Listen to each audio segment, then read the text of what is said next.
Hey, and welcome to the PHLY Eagles show live from the Xfinity Mobile Studio on a Monday afternoon. Bo Wulf, Fran Duffy, A.J. Smith. We got all kinds of things going on before the show. You know what? I've seen the feedback. My camera quality not great. Went and got a nice new webcam to make it look better, but it's freezing up. It's freezing the computer. Oh no! It's making me choppy. We can't have it all. You're gonna have to just deal with blurry me. How you guys doing? We're good. We were actually talking webcam before the show, so this is it's a hot topic around the PHLY studios. You know what? No good deed goes unpunished. What the hell? Unbelievable. How was your guys, Fran? Let's start with you. How was your NFL Week 1 weekend? It was great. Yeah, we took in some college football on Saturday, and then sat down for the full slate of games yesterday. Watched. So I was trying to go back and forth between all right, do I want to do red zone, or do I want to just sit and just watch full games? So we went full games yesterday. So I went Giants Commanders with the 1 o'clock. Switched over to the Packers Lions game, and then obviously ended it with what was it's going to be one of the top 3 or 4 games of the year, I'd imagine, with what happened last night between Buffalo and Baltimore. Well, raise my hand. Went to bed after the Derrick Henry touchdown. Yep. Some of us. I don't really regret it. I mean, obviously, I wish I watched the game, but in the moment, it felt like the right decision. Got to catch up on sleep. I maybe was nodding off, and my Julia woke me up after the Bills scored. So they were 8 points down, and she goes, I think you're going to want to watch the end of this game. And I was like, you know what? That's a good call by you. So shout out to Julia. Did that happen, or did you invent this just to make up for throwing her the bus last week? No, I assure you that this happened. So I missed them cutting it to 1 possession, but I was locked in for the rest of the game.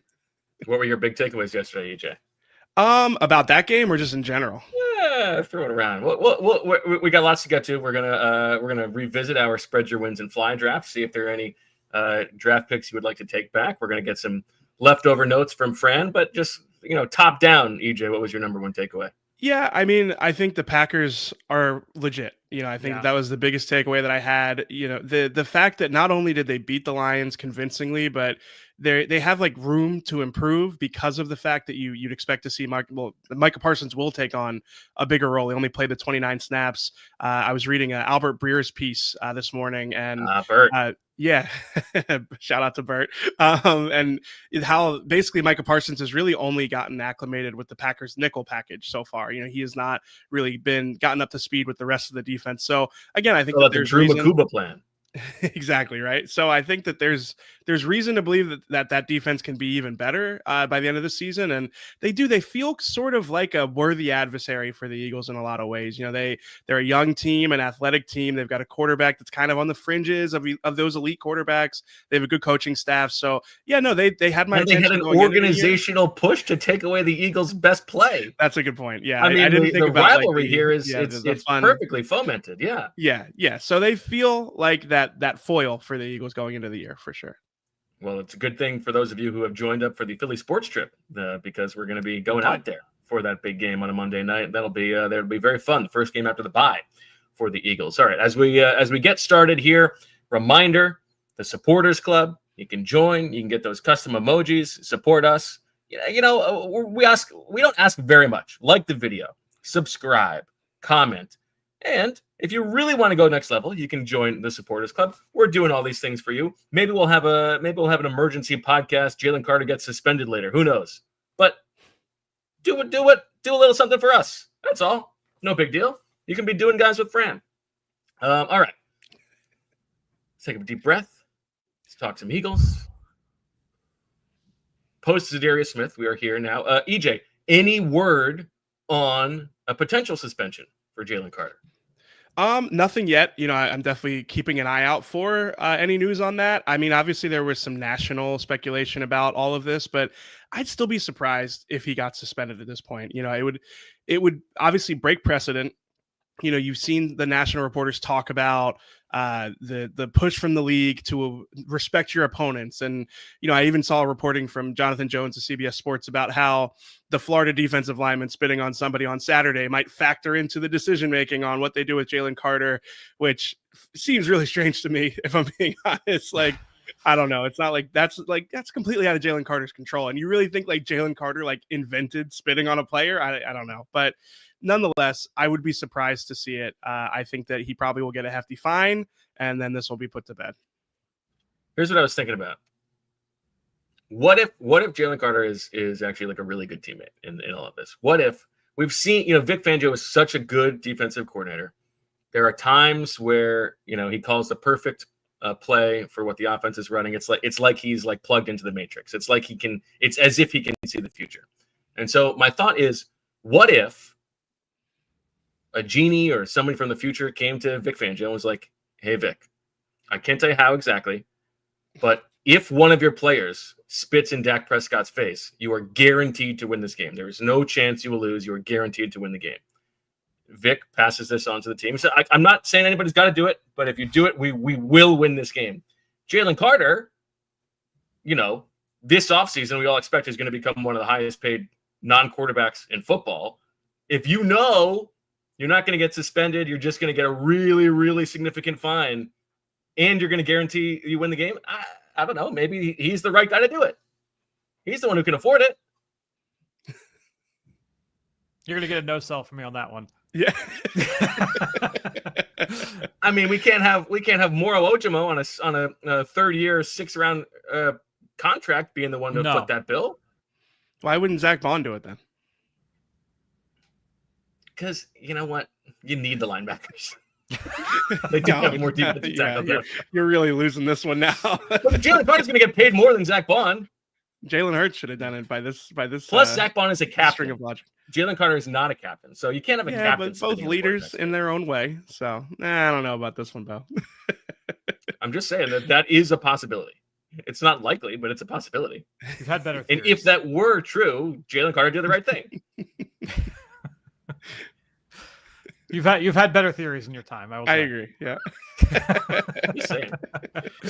All right. Beyond Jalen Carter, EJ, there is other Eagles news today. There's an interesting workout. Yeah, so the Eagles had veteran cornerback Mike Hilton in for a workout. 31-year-old, exclusively a slot cornerback option. And yeah, I think we'll see how this plays out in the next couple hours, but I don't know. They have a roster spot open. I think it's important to mention. So this wouldn't need a corresponding move if they do decide to sign him, because they cut Quinyon Green, which to be honest, I might have predicted that a couple of days ago on our Friday show. Yeah, you did say. I said he was a 53rd man on the roster. So don't hurt yourself, man. Patting your back too hard on that one. Yeah, I'm not very. You got a new supporters club member. Shout out Matthew. Hey, Matthew, welcome. Thank you, Matthew. Appreciate that. Why do you think they did that? What was the point of this Quinyon Green chicanery? Oh, the Quinyon Green thing? Maybe it was to clear a roster spot for Mike Hilton. But why sign him to the roster then? It's so weird. Yeah, I guess bringing him up last week was a little bit like... It's a little bit like dangling the worm, and it's like, oh, people didn't claim Quinyon Green at cutdowns, but like maybe now they'll claim him, and somebody at least will be on the hook for this year's contract. Yeah, I couldn't tell you, but it did seem strange to call him up. My initial thought was, well, maybe they were worried about him getting claimed off the practice squad because they've lost some guys in the last week or two. Like, you think about Trevor Keegan, but again, it's like, I don't know. It doesn't feel like a solid reason to do it. So, yeah, or they're just like effing with him. I don't know. It's tough. All right. So, Fran, what kind of player is Mike Hilton? And if they were to sign him, what would it tell you about how they feel about the cornerback room? Yeah, Mike Hilton has been a good player in the league for a while. Pittsburgh, Cincinnati, he's undersized, but really scrappy, instinctive, kind of like inside, outside. I would say most of his best football has come in the slot. Now, it would be similar. Like, if you think about him at his peak, he is a better version of like Avonte Maddox at his peak. He is what you're hoping like Mac McWilliams if he hits the ceiling. He's that kind of body type, that kind of skill set, that kind of play personality. So that's what you're hoping for, in terms of like predicting the future for Mac McWilliams. If the Eagles were to bring in Mike Hilton now, I would be interested to see, like, okay, what is the ultimate vision here? Is he someone that you feel like can be a backup at both inside and outside? Do you sign him with the vision that he's going to be your starting nickel? Because otherwise, like, why would Hilton want to come here if he's just going to be, a reserve? Maybe he just wants to try and make a run for a title. That certainly is a possibility there from his end. But I would think from a motivation standpoint, he wants to go somewhere where he's going to play and contribute. So to me, like, if you're going to bring in Mike Hilton, my guess is that you're doing it to put him on the inside, and then that would mean Cooper DeJean would go outside. But that's going to be fascinating to see if they do ultimately make that move here within the next 90 minutes or so. Yeah, I mean, to me, it would be hard to read a Mike Hilton signing as anything other than preparing for the off ramp of Cooper DeJean having to go outside because you don't like any of your options there. It's not saying they would, they're not going to shotgun to it in week 2, but like if we think that this is a potential inevitability, then we're gonna need somebody we trust inside, and we're not sure that Mac McWilliams is there yet. Yeah, I don't know if I'm at inevitability quite yet with it, but I do think that this is like probably the best case scenario is that he gives you good enough play at that nickel cornerback spot that you feel like you can put Cooper DeJean on the outside and not lose that much in terms of what you're going to get in that slot position. But I think that a lot of this hinges on exactly how the workout went and really just like what kind of player they can expect from Mike Hilton at this point in his career. Like, because I do think there is a chance, like the Avonte Maddox example is the one that's kind of like the other side of the spectrum. Like if he is just your backup at 2 positions and somebody who kind of gives you that versatility to play from different spots, like, Andrew Makuba played 6 snaps as a slot corner. Well, I guess you call it a slot corner. That's what PFF charted it as. And those mostly came out of dime. You think like that could be something that Mike Hilton could fill in for if they needed him in that type of position. So I think it is like it's good process to bring somebody like this in if they do end up signing him, because it kind of gives them more options. I don't think, like, my first instinct was wondering, like, does this mean that we're going to see Cooper DeJean on the outside, right away? Like, is this something that, they're planning for? I don't really get that sense so much as I think that it just kind of is a range of outcomes that includes that. Fran, how did you feel about the handful of snaps we saw Cooper DeJean take on the outside in week 1? Yeah, to me, I went back and just rewatched them this morning once the Mike Hilton news came down. And I mean, it was, I think, 12 plays and 8 of them were runs because obviously it's base defense. So it's a heavy personnel. So you're talking 4 dropbacks. And I'm pretty sure 3 of them were off play action. So it's like there was not much of a sample. Most of it came with him going against a tight end, again, because of the nature of the personnel that he was going up against. So I would say that anything to draw from this game is it's non-existent. It's more, all right, what did we see in training camp? And obviously his tape at Iowa. I did think when I did the evaluation of Cooper DeJean that I do think he could play outside. Like, I think he's a viable player on the outside. To me, it's just the you're going through the calculus of, okay, if you're going like Madden ratings, all right, if he's a 95 as a slot corner, is he an 87? Is he a 91? Is he an 83 as an outside corner? You start going, and then what does that mean for who you're going to replace him with on the inside? That's what the team would probably try and have to, try and do that math. Fran, you are speaking my language with this, like both because you're talking like the Madden ratings and like the overall drop from a position change, and also because I'm so disconnected from Madden ratings these days. Is it like, are they grading on a scale like wasn't Tanner McKee like a 67 or something like that? Yeah, it's kind of nebulous. Like, I don't think it's definitely not like something that we can explain. Like, you change this rating, you up his throw power and it changes his overall. But yeah, there definitely is an element of like, it's like position by position.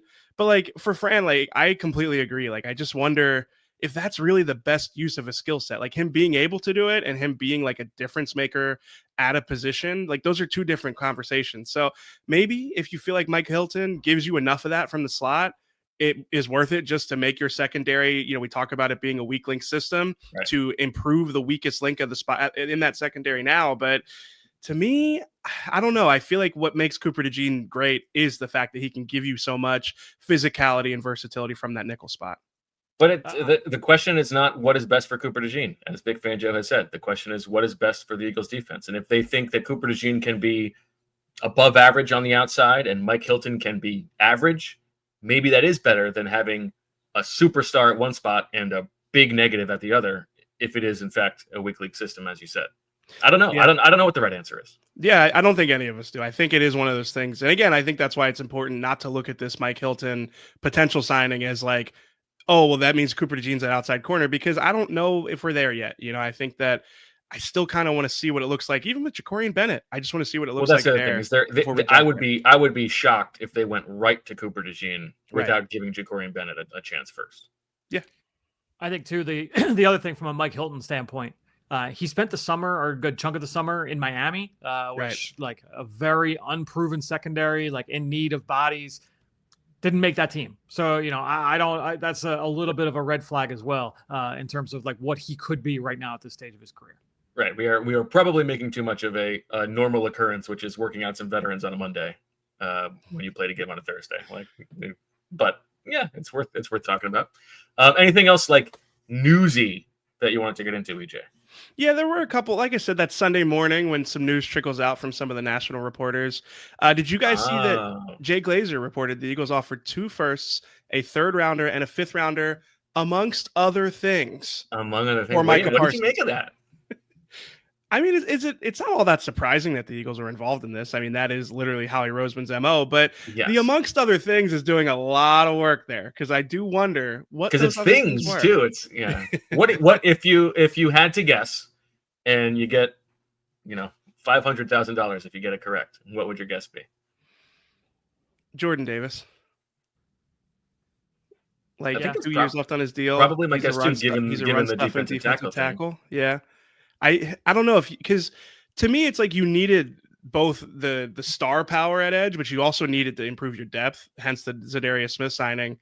So like the edge guys don't really do that much for me. And it's also like from a salary standpoint, it doesn't make as much sense. I know Jordan Davis isn't making crazy money, but I feel like he's the one that makes sense as that amongst other things. I kind of think so too. And Fran, would you have done Jordan Davis 2 1s? Oh. A 3rd and a 5th? Yeah, I would have done it. I would have done it. I mean, look, I said when this first came up back in the summer, like 3 1s. I'm calling right now 3 1s because that's what's going to take to get the deal done in division to trade them to the Eagles. You have to blow them away. So I would be remiss, or I would be not true to myself if I wouldn't do this deal. Yeah, I mean, good for them. I mean, of course, Howard's going to try.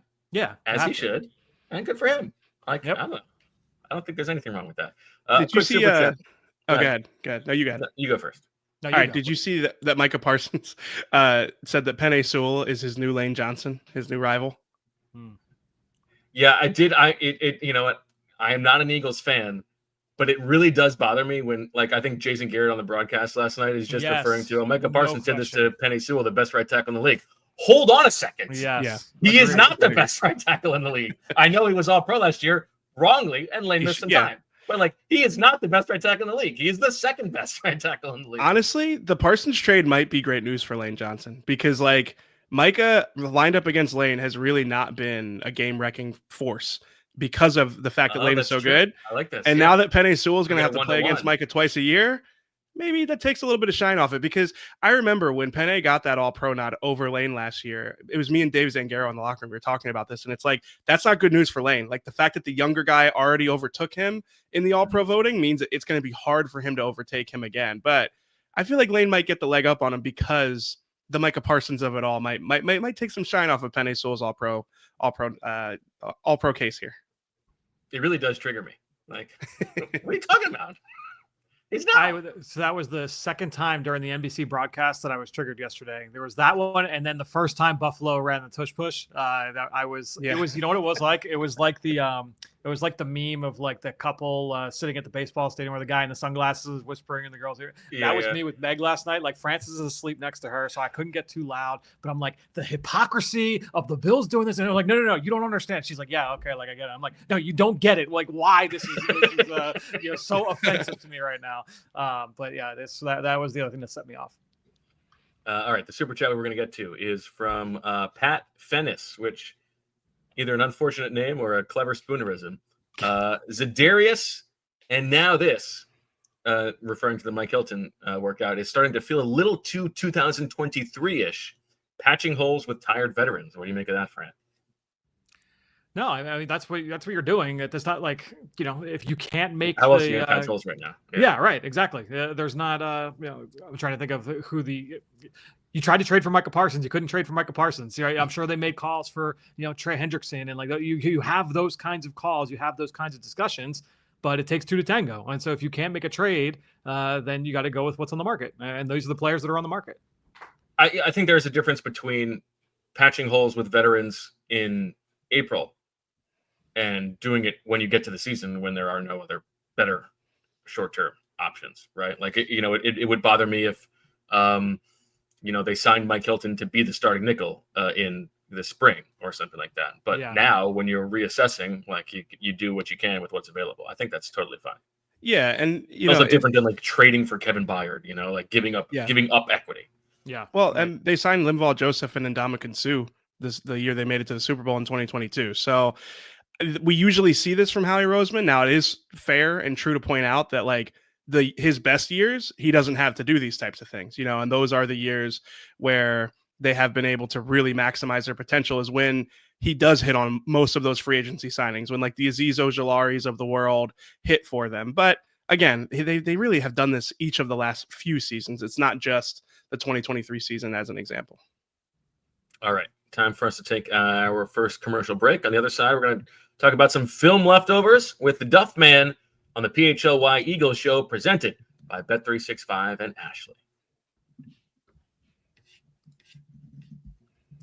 Now, listen, we can talk about my blurry webcam all we want, but the truth is it has nothing to do with the quality of the Wi-Fi, because I was over at my buddy's house the other day for Football Sunday, claimed he's a big fan, felt like I was fan-fished because lagging, buffering, switching between apps to find a game, that's not how you want to spend your Football Sunday. That's garbanzo beans.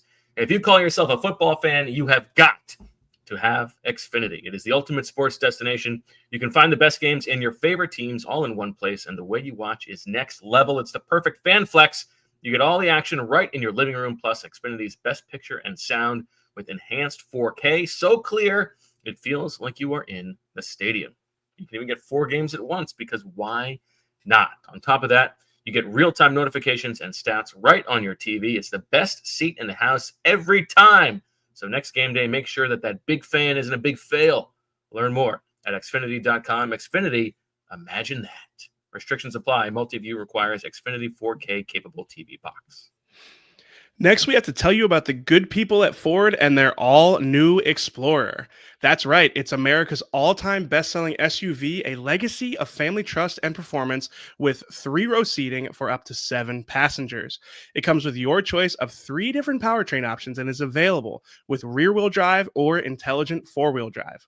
The 3-liter EcoBoost V6 has up to 400 horsepower if you're ever looking for something sporty, or you could go with a hybrid model with up to 500 miles of driving range if you're after something fuel efficient.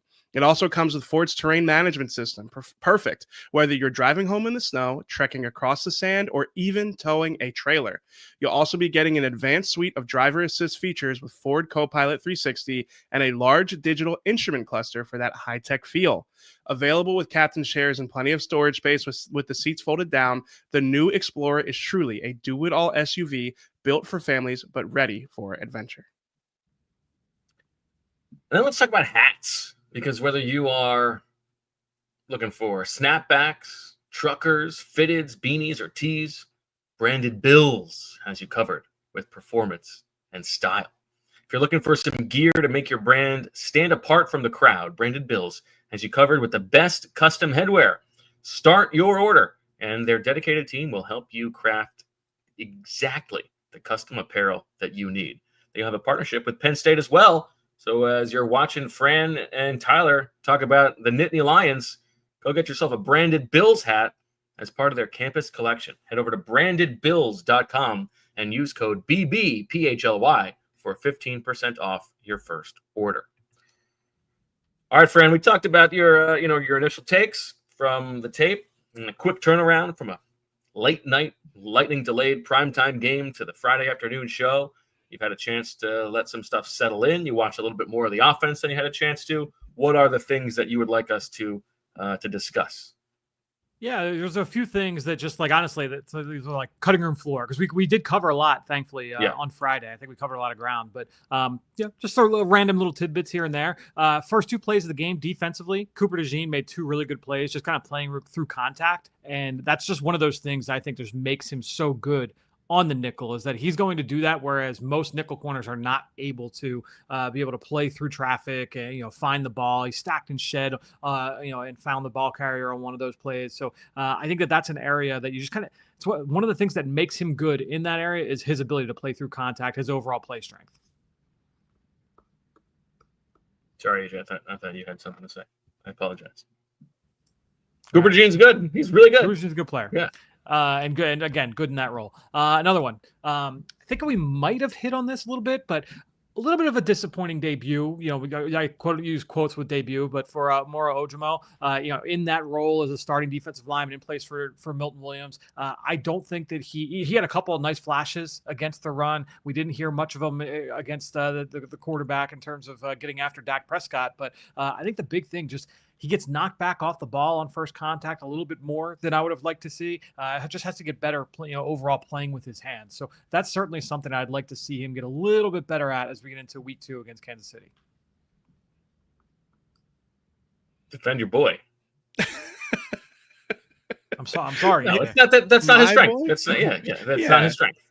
I think if I have to get on the defense stand for Moro Ojomo after this game, Jalen Carter got tossed. Throughout the whole rotation. Let's give him some time. I think the relevant question is this something that you think he can get better at, or is this just he is physically overmatched in the run game? Yeah, that's the thing is I don't think that he's physically overmatched. I think he just didn't have a good game. And that's kind of the way I looked at it. Because again, Milton has been awesome again. He's been a very disruptive pass rusher, but he was awesome from the run or against the run game from the jump. And Moro, also was very good against the run in his small sample size over the first 2 years of his career. And so I do expect better. It's a good Dallas interior that he's going up against. Tyler Smith, Tyler Booker, two really strong, powerful guys. So, it was certainly a test, but I just didn't think Ojomo looked particularly good from that end of things. Staying up front, a couple nice I don't think we talked about it too much, but Josh Uche, a couple of really nice rushes. Again, small sample, kind of he had a two-way go on a guy, and you just saw the quickness in his hands, that's a twitch to be able to win inside. When he's got that two-way go, he can be impactful, when he's got that kind of path to the quarterback. That inside rush, which led to the Nolan Smith TFL, which led to the penalty, right? But yeah, it's interesting when I did the thing where everybody talked about Moro and who had a great summer. I really enjoyed what Agbo Okoronkwo said about Uche. He chose Uche, and he said he has such a completely different style as a pass rusher than anybody else, and so he gets to learn some things from him. So as a changeup, it makes a lot of sense, right? Because you're going up against Nolan Smith, who is just so straight at you, violent, and then here comes Josh Uche, and he's like Euro stepping, and it's like going up from I don't know, pick your athletic wing, and then all of a sudden it's like going from Jaylen Brown to it's like going from Jaylen Brown to Manu Ginobili, right? That's good. Perfect. That's a good one. Yeah. You landed that much better than I did. Thank you. Hey, listen, that's what I'm here for. Good teammate. And then I think the last one I had defensively. Not really talked about that much, but on the play where George Pickens got the penalty against Reed Blankenship, where he's trying to block Reed Blankenship in the red zone, really heady play by Blankenship, not getting goaded into retaliating. It was a really heads up play. You could tell he wanted to too. That could very easily he very easily could have retaliated, and he's the one getting the flag and not Pickens. So nice job there by Reed. And I don't think we talked about the penalty on Reed, the roughing in the end zone. That one's where I just I don't think that there's anything he could have done differently, and yet I think they still have to throw the flag. No. It's tough. Yeah. Yeah, that was to me. I read that the same way. That's a tough one for him in that it was a bang play. Receiver goes low. He's there's no way he's changing his trajectory. That was just a tough one all around. All right, let's move over to the offensive side of the ball. Offensive. Fran, hold on, friend. You're a little laggy, so why don't you pop out, pop back in, and we'll flip over to the offensive side of the ball.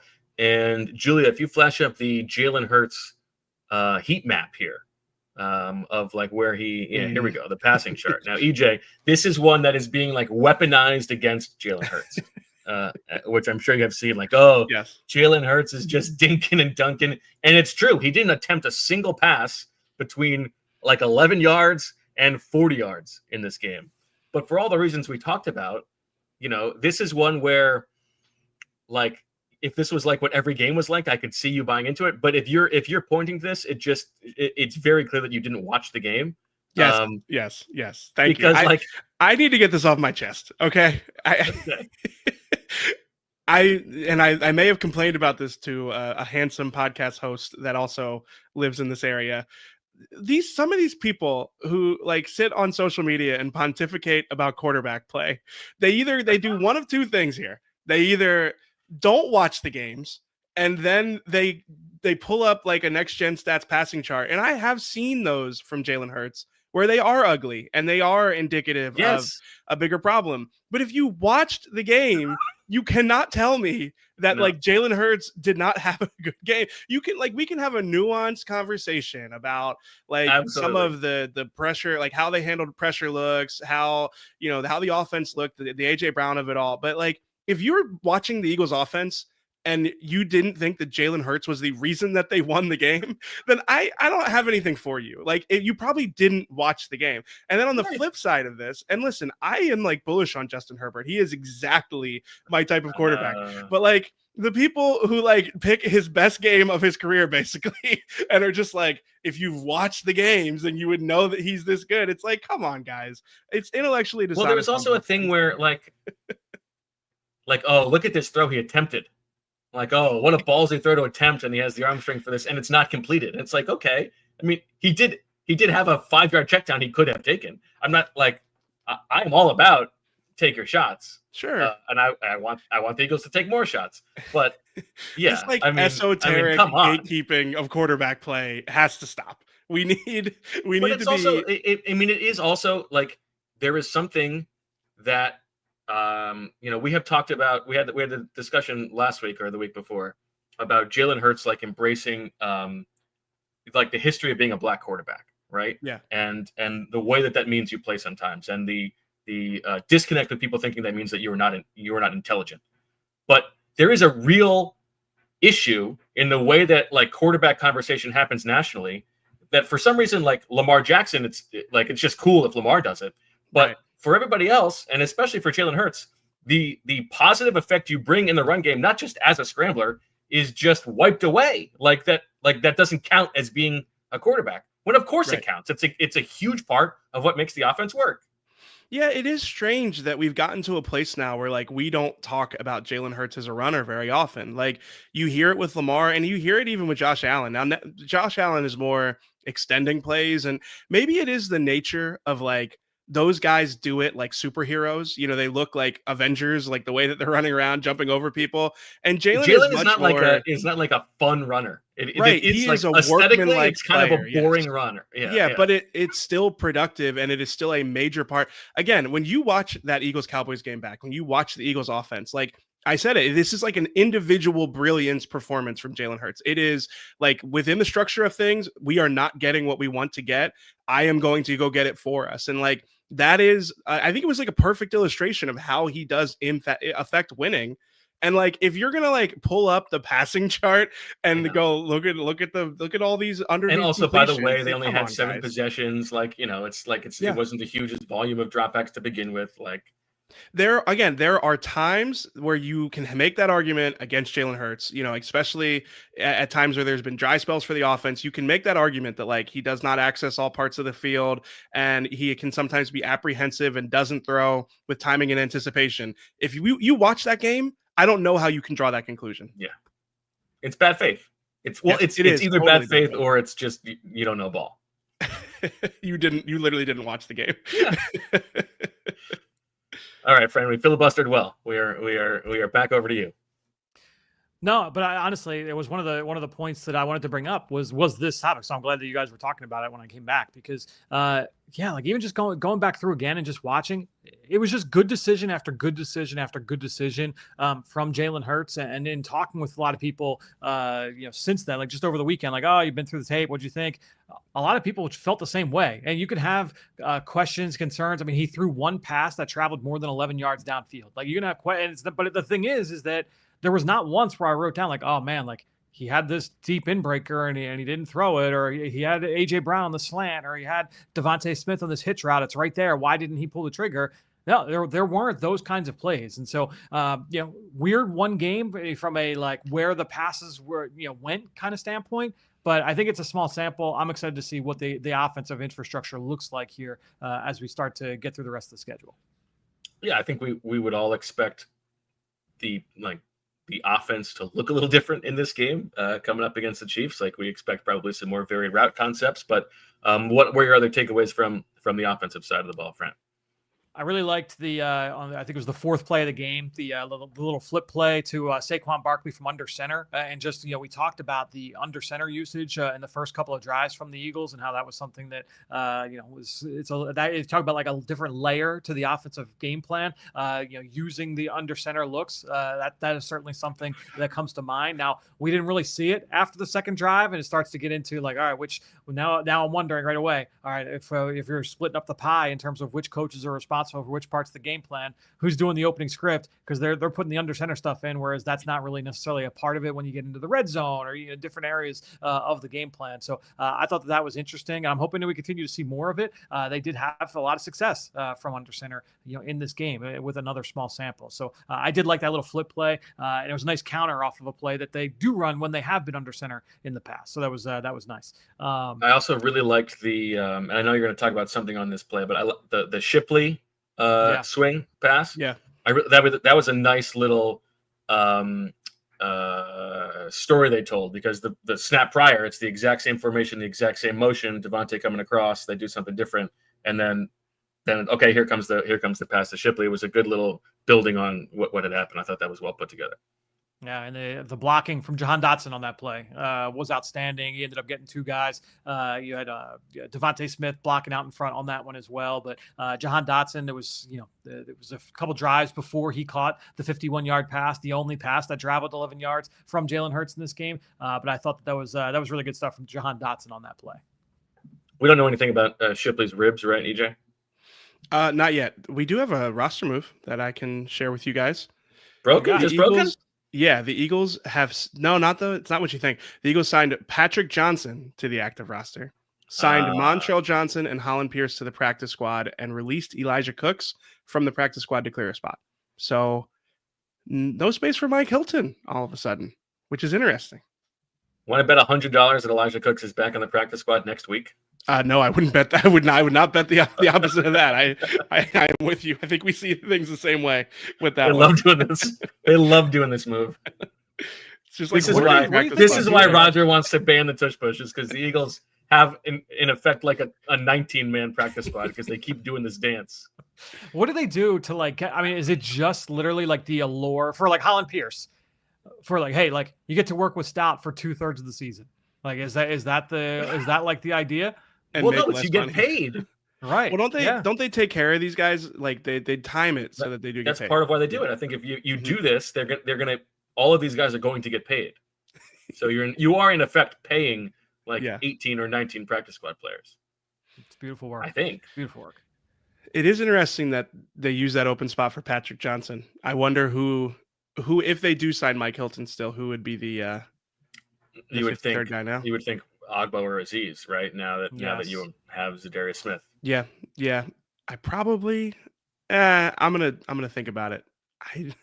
I don't want to say it and be wrong, but you think Aziz? I lean ever so slightly Aziz.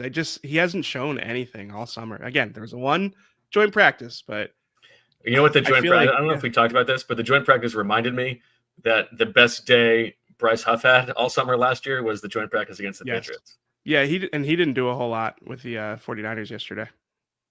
I think it was a goose egg on the stat sheet. Penalty, I think, right? Yeah. All right, so the only things really quickly, Devontae Smith in the slot caught a catch in empty, matched up against a linebacker. That's been a slam dunk for Jalen Hurts in the last couple of years, is when they do go empty, Devontae inside. You get that man zone tell, but then also just like taking advantage of that matchup. That's something that's been tried and true. I did think, going back through and watching Jalen again, like I thought that he made good decisions. I think he was very judicious about, not pushing the limits, pushing the envelope when targeting players in the vicinity of Duron Bland and Trayvon Diggs. Diggs has been extremely productive from an interception standpoint against the Eagles in the past, and Duron Bland has had plays against the Eagles in the past as well. I do think Jalen was very wary of like, all right, I don't want to get too dangerous here with trying to test those guys, because they've been very good ball hawks over the course of their career when healthy, but especially against the Eagles. That makes a lot of sense. And in a game when you think you are the front runners, you take that away. That's it. That's all I got. That's the cutting room floor there. Great.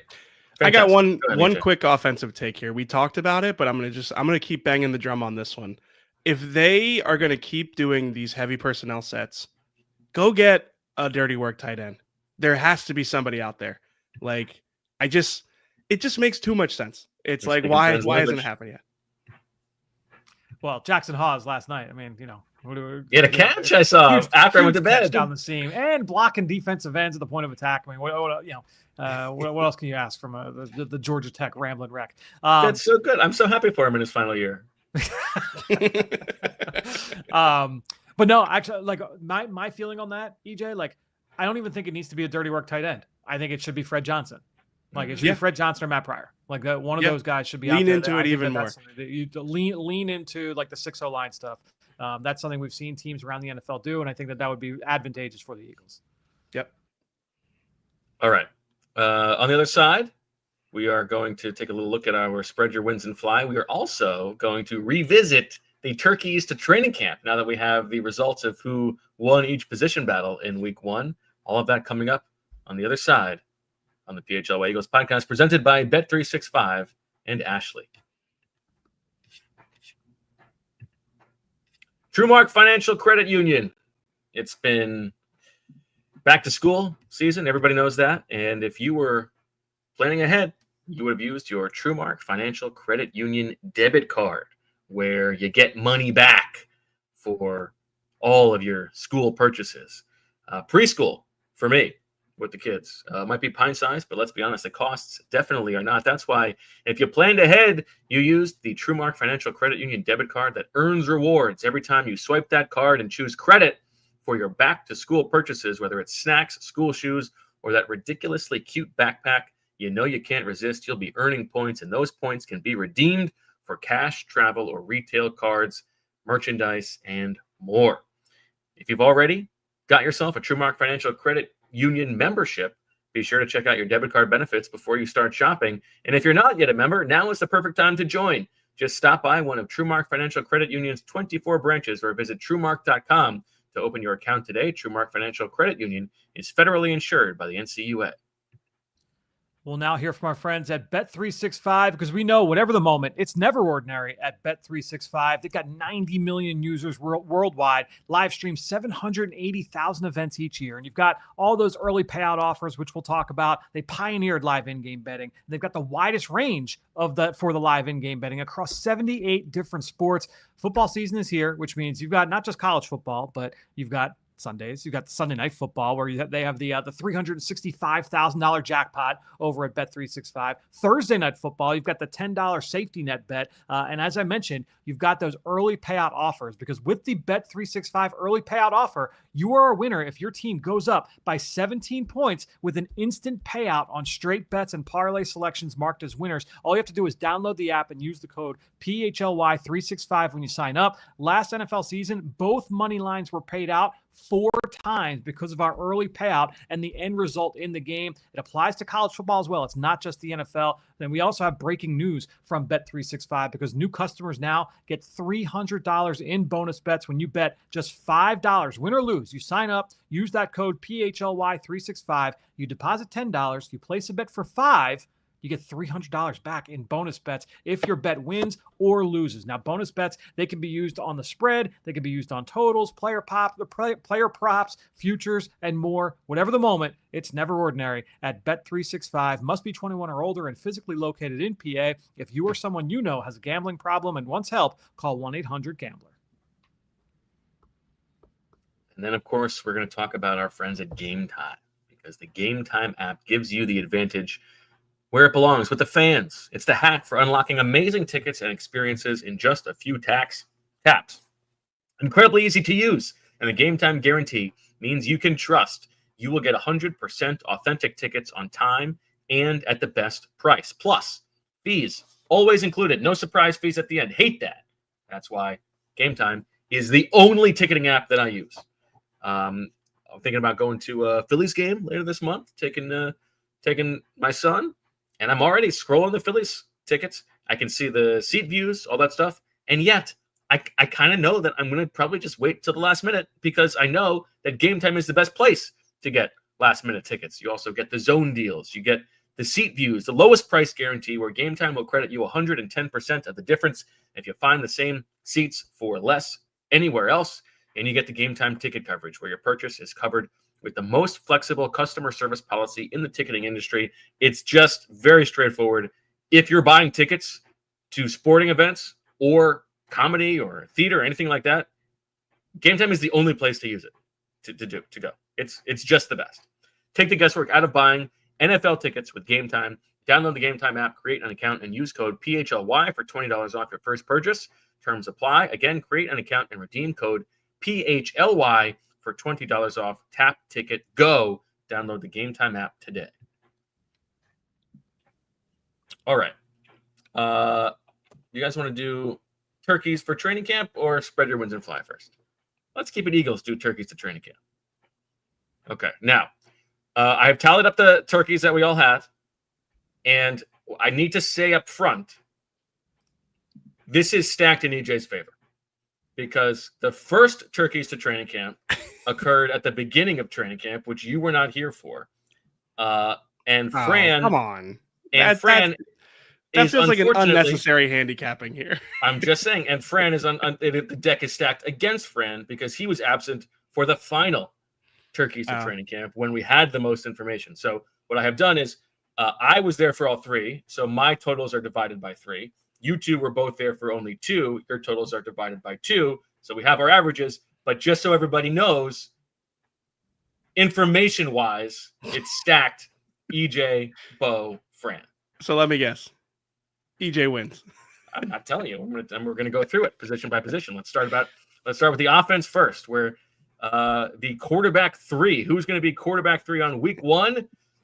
We didn't even have the field included here. So Sam Howell is a 0 for everybody. Turkeys to training. Running back 3, A.J. Dillon. Fran came out ahead on A.J. Dillon. 77.5 turkeys to E.J.'s 65 and my 60. Tight end 3, Kylen Granson. I had 39.9 as the average. Fran had 35. E.J. had 45. So E.J. the high man on Kylen Granson.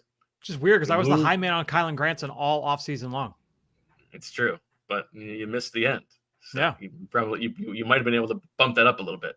We moved to wide receiver 4, where, of course, the Coop man takes it down. More snaps in week 1 than John Mechie.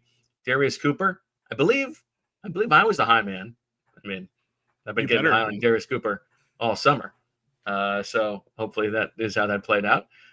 We go then to the swing tackle position, where it went to the field. And if I can pull this up here, the field was a decisive win for me.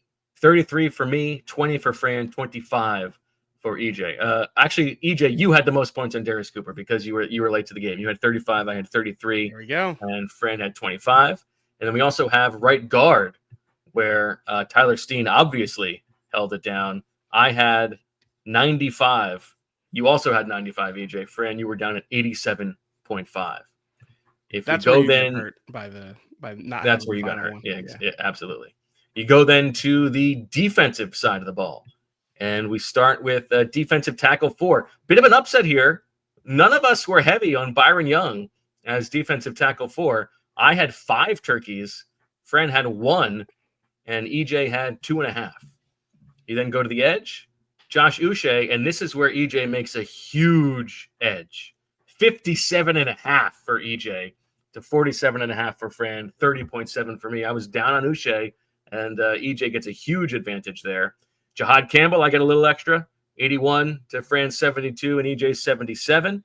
At corner, I had 32 on Adoree Jackson. Fran had 40, and EJ had 33.5. I get a big makeup at safety with Andrew Makuba. I had 45. You both had 27.5, which brings us to the totals. And in fact, EJ does win. EJ at 463.5, Fran at 433.5, me at 454.7. EJ, congratulations, your first win. Easy game. Easy game. You know? You know, it just feels good. I'm king of the beats, and now winner of the training camp turkeys. I know it. What gives me more satisfaction than like the only reason I'm really taking the victory lap is because I know how much it's bothering you. Like I don't actually like. No, the deck was stacked in your favor. It's like they played out exactly how it should have played out. It would have been deeply embarrassing for you to not win this game. I agree that Fran was unfairly affected by the circumstances here, but to me, a win is a win. You know, this is what would Jalen Hurts say? You know, it doesn't matter how it looks. All that matters is the end result, and this guy came out on top. Oh well, I was on the edge of my seat there as we got through it. I will say I predicted Adoree Jackson like a week and a half before it became common knowledge that he was going to be CB2. So I'll pat my back on that one. Okay. Tell me this: after watching Week 1, which Eagle are you most excited to watch in Week 2? Oh, it's a good question. Jordan Davis. I want to see if he can replicate. I think that's and what it looks like playing next to Jalen Carter. I would say Jordan Davis would be number 1 for me. Well, then in that case, let's make Jordan Davis. The Shady Rays' future is bright. That's right. Thanks to our friends at Shady Rays, we can tell you more about Jordan Davis. EJ, did you get a chance to rewatch, and did you feel the same way about Jordan Davis as Fran did? Yeah, no, I thought he really stood out. You know, a lot of what Fran alluded to. I just feel like almost, I wouldn't say guilty, but I was really skeptical when he came into training camp and everyone talked about the weight loss that he had gone through. And obviously he looked good, but we had just talked about it so many years before that, you know, I remember turning to my beat partners at the Inquirer and going like, I don't want to write the story this year. Like I wrote it last year and the year before. It's just like, it's the same story every year. And I was wrong. You know, I will admit that I was wrong about that. He seems to have made real progress being able to stay on the field. And yeah, really be kind of, I mean, he was the impact player for them. So yeah, no, I definitely see it a lot of the way that Fran does. And again, I'll take accountability there for really not buying it when he first got to training camp. I mean, the whole point though is that he does have to keep it up. Yeah, but still, even still, like the amount of snaps he played and how he looked playing them, I do think he deserves a lot of credit. The future is bright for Jordan Davis. Congratulations to Jordan Davis. All right, let's talk spread your wins and fly, and tell me what you guys think about this. I'm not some kind of dictator who's going to be unilateral about things. I want to toss this out there. What do you guys think about as a tiebreaker? So if there is a whatever tie, you're saying, no. I think this is a very fair thing, because what we're gonna talk about is if you could change one of your picks right now, right? Which one would it be? And so my question is, what if we made that the first tiebreaker? Is we look back on you don't get to change your pick, but we look back on Week 1 and say, if you could change your pick, which one would it be? And if one person gets that change correct and the other one doesn't, that breaks the tie. Otherwise, the tiebreaker for spread your wins and fly is just a total difference from the over-unders. I think stick with the original tiebreaker is my feel.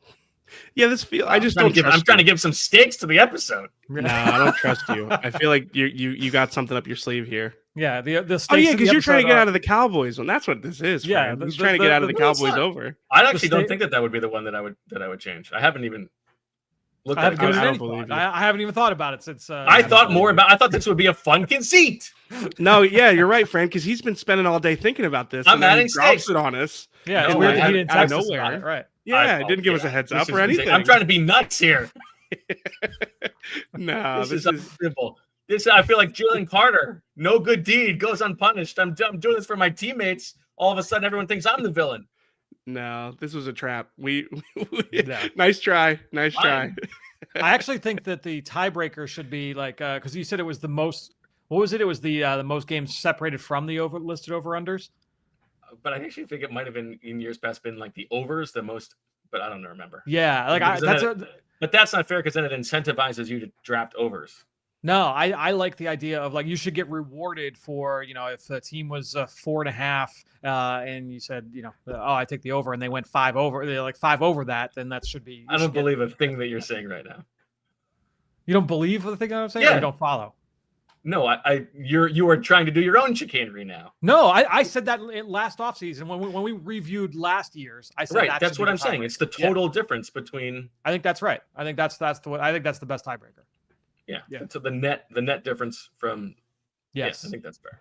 I think that's all right. Well, let's get into it then, Julia. We can flash up the spread your wins and fly graphic courtesy of Deniz. EJ, tell me. We'll read through yours. Tell me which one you would change if you could. You have the Chiefs over 11.5, the Ravens over 11.5, the Falcons over 7.5, the Raiders over 6.5, the Colts under 7.5, the Texans over 9.5, the Cardinals under 8.5. The Bears over 8.5, the Rams over 9.5, the Giants under 5.5, and then you threw the flag on the Browns over 5.5 and the Cowboys under 7.5. Where would you make your change? I think the change I would make is actually my draft strategy here. Looking at how solid the top 2 or 3 picks that you guys have here are in compared to the ones that I have. Do I feel great about the Chiefs over 11.5? Absolutely not. I don't. I did that for the bit. And now I'm looking back at it like, what were you thinking? You sentimental fool. Like, why did you do that? So if you ask me to change one, I think my general unease is actually in just the general quality and solidity of the group in general here. I don't have many I would hang my hat on. I think I might change the Colts under. Daniel Jones looked pretty good. Yeah. This could be like a Saints of this year where like a couple weeks from now, they look the way we expected them to, but I don't feel great about that one. The Cardinals under, I don't feel great about that one. I don't feel great about any of them, if I'm being completely honest with you. So even like the Falcons over, like and this is something I didn't realize about what this game was going to do to me. I'm watching Young Hui come up for a game-winning field goal. I'm like, come on, man, you got to hit this. And when he doesn't hit it, I'm dejected. I'm complaining to my wife about the Falcons game. So I just generally don't like what this game has done to my life. And that's probably what I would change. But if I had to pick one, I'm probably not taking the Colts under, and I'm not standing on that. And the Browns over was also tough, but I think the Colts under is the one I don't feel amazing about. Okay. Well, the Colts under is the inverse of the one that I feel worst about. If we flip it back up, Julia, Yeah, right. We've got the Commanders under 9.5. That's going to be tight, I do think, but I would still take that. Saints under 6.5. Feel good about. Jets over 5.5. I still feel okay about that, even after yesterday. The defense crapped the bed, but I was encouraged by the offense. Bills over 11.5. I'll take the way things turned out last night. Bucks under 9.5. I still like that. Cowboys over 7.5. I'm still fine with, given the way that they looked in week 1. Chargers over 9.5. I will definitely take that. Here's the one. I mean, Dolphins over 8.5. Boy, would I like to change that.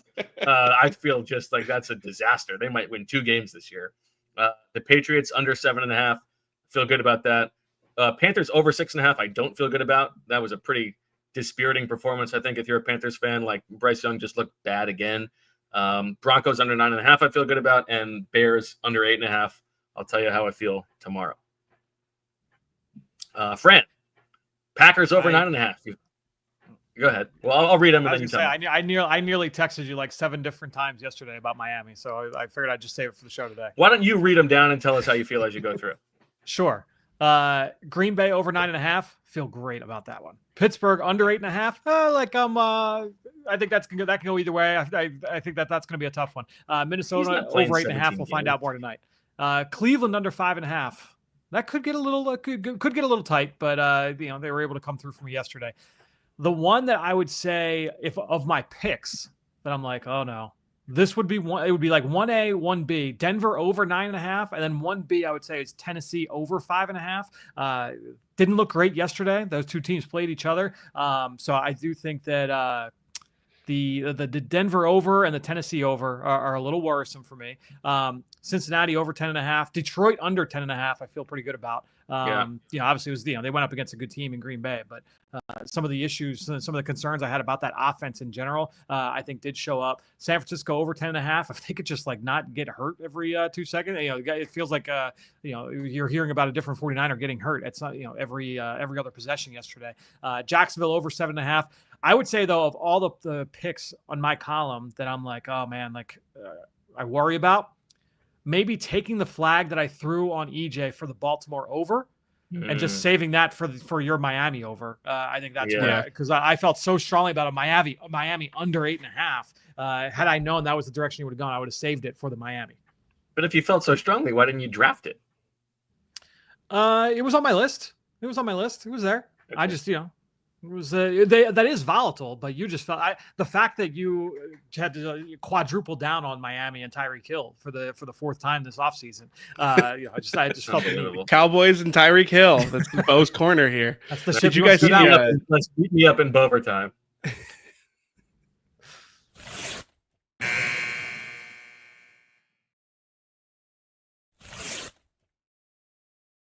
Yeah, I mean, I can't defend the Dolphins over in any way. It looks awful. Did you see Ted Wynn's tweet? He said, "Future Lions offensive coordinator Mike McDaniel." I like that. Oh, that makes sense. Yeah, I'd be very stock up on Detroit at that because I was actually thinking about it this morning too as I was thinking about this exercise. I didn't draft Amon-Ra St. Brown in any fantasy teams. I don't have Jahmyr Gibbs. I don't have Sam Laporta. Like I was very worried about Detroit coming in offensively. I think 6 or 7. Don't you lose track at that point? Like you just have like the whole league, or do you have your guys? I think I've got my guy. I've got I don't want to say I've got the same 30 players, but I've got Jalen Hurts on 2 teams. I've got the same the same group of players I typically pick from. Okay, gotcha. I've paired it down once upon a time. I think I had like 15. I'm down to 3. I think the most I ever got. I think I got to 10 one year. That was it. Feels better.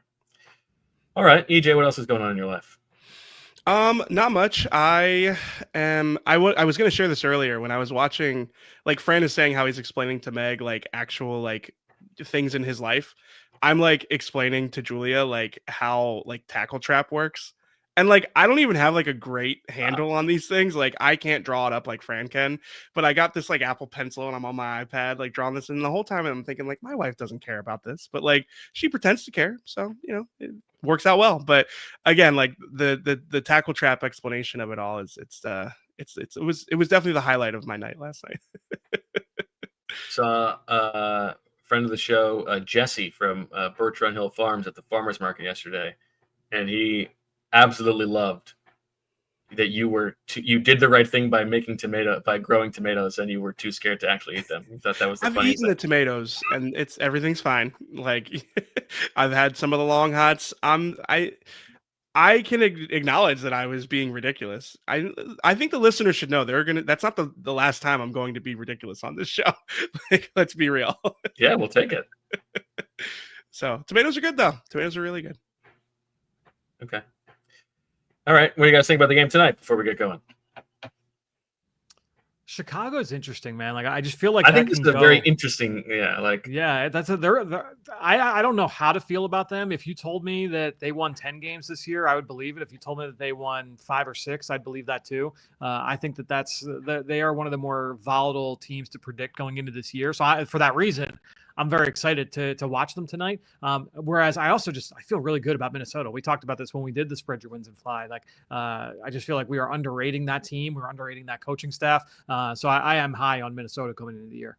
I think it's a fascinating game just from as they debut the quarterback play caller interpersonality, right? Because if Caleb Williams looks great, it's like, man, he got Ben Johnson and he's rocking and rolling. Like he turned that whole thing around. And there's all the reports of like how, not studying Caleb Williams was last year and all that good stuff, how checked out he was. But if he gets in the Ben Johnson ecosystem, like that talent with this, it's gonna be great. Whereas like with Kevin O'Connell, we know that Kevin O'Connell's a good play caller, but JJ McCarthy hasn't played a game in the NFL yet. Like he might look totally lost. I just feel like Kevin O'Connell, like they took Josh Dobbs like literally off the plane, like literally like took a shuttle to the airport right to the stadium, and he played winning football for him. I feel good about JJ McCarthy, relatively good about JJ McCarthy coming into the year. As an Eagles fan, you probably want the Vikings to look just okay with JJ McCarthy, and you want the Bears to look pretty good. Like you want this NFC North to just turn into a complete slugfest to keep the Packers from being like a runaway actual contender for the number 1 seed. Good point. All right, that'll do it for this episode of the PHLY Eagles podcast presented by Bet365 and Ashley. We will be back tomorrow, 2:00. Exciting day tomorrow at PHLY, leading into Wednesday. So stay tuned for that. Why that would be the case. Otherwise, thank you, Julia. Thanks everybody for watching and listening. And a super chat. As always, we love you. Oh, do we have? We all silly like the mayor.